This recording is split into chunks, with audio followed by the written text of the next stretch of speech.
আমি বাবার রেখে যাওয়া 26 লক্ষ টাকা উত্তরাধিকার হিসেবে পেয়েছি, আর আমার স্বামী বলেছে পুরো টাকাটা যেন তার নামে ব্যাংকে জমা রাখি, না হলে সে আমাকে তালাক দেবে।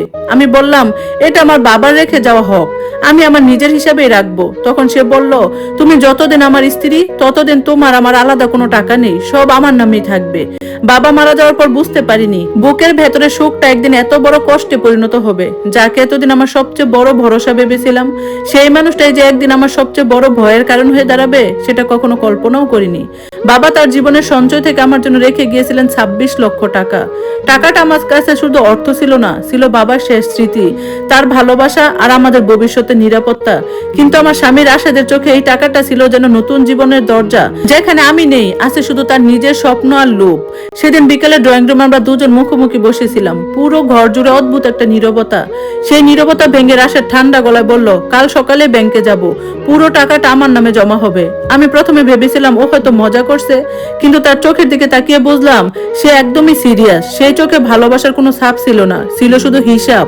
আমি ধীরে বললাম, তোমার নামে কেন?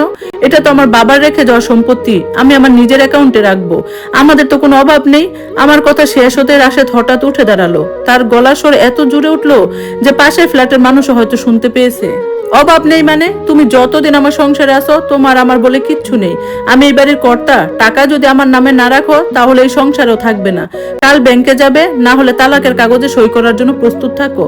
তালাক শব্দটা আমার বুকের ভেতরে যেন ধারালো ছুরির মতো বিঁধলো। এক মুহূর্তে মনে হলো এত বছরের সংসার, এত স্মৃতি, এত ভালোবাসা, সবকিছুর মূল্য কি তাহলে শুধু এইটুকু টাকা? আমি অনেক বুঝিয়ে বলার চেষ্টা করলাম, বললাম বিশ্বাস করো ভালোবাসা যে সংসার টিকে থাকে, জোর করে নয়। কিন্তু রাশেদ তখন আর কিছু শুনতে রাজি নয়। রাগে দরজা জুড়ে বন্ধ করে নিজের ঘরে চলে গেল।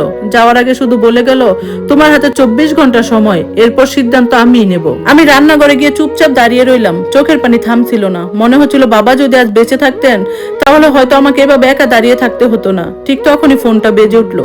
স্ক্রিনে দেখলাম বড় ভাই মাহিম ফোন করেছে।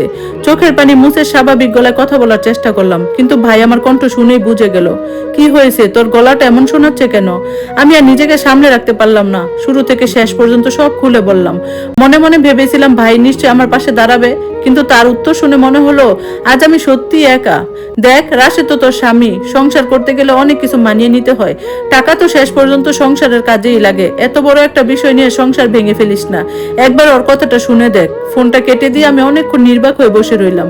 আজ সবাই শুধু টাকার হিসাব করছে, কেউ একবারও ভাবছে না আমার মনটা কতটা ভেঙে গেছে। রাত অনেক হয়ে গিয়েছিল, আমি বারান্দায় দাঁড়িয়ে আকাশের দিকে তাকিয়েছিলাম।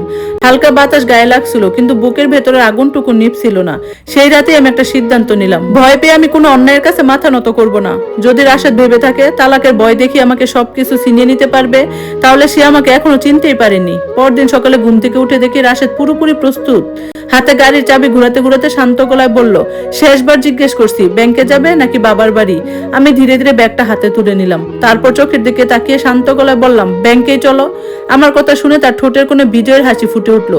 হয়তো সে ভেবেছে শেষ পর্যন্ত আমি হার মেনে নিয়েছি, কিন্তু সে জানতো না সারা রাত জেগে আমি একটা সিদ্ধান্ত নিয়েছি।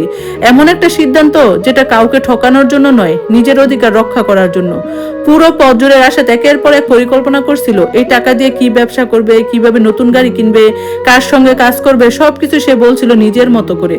আমি শুধু চুপচাপ শুনছিলাম, কোনো উত্তর দিচ্ছিলাম না।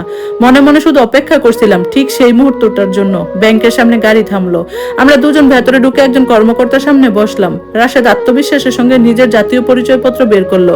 আমরা একটা নতুন হিসাব খুলতে চাই, সেখানে একটা বড় অঙ্কের টাকা জমা হবে। আমি তাকে আর কথা শেষ করতে দিলাম না, সরাসরি ব্যাংক কর্মকর্তার দিকে তাকিয়ে স্পষ্ট গলায় বললাম, আমি এই টাকাটা এমন একটা সুরক্ষিত হিসাব রাখতে চাই যেখানে আমার অনুমতি ছাড়া কেউ কোনো ধরনের লেনদেন করতে পারবে না। আমার সম্পদের উপর অন্য কারো কোনো অধিকার থাকবে না। আমার কথা শেষ হতেই রাশেদের মুখের রং বদলে গেল। তার চোখের দৃষ্টি দেখে বুঝলাম সে এমন উত্তর একদমই আশা করেনি।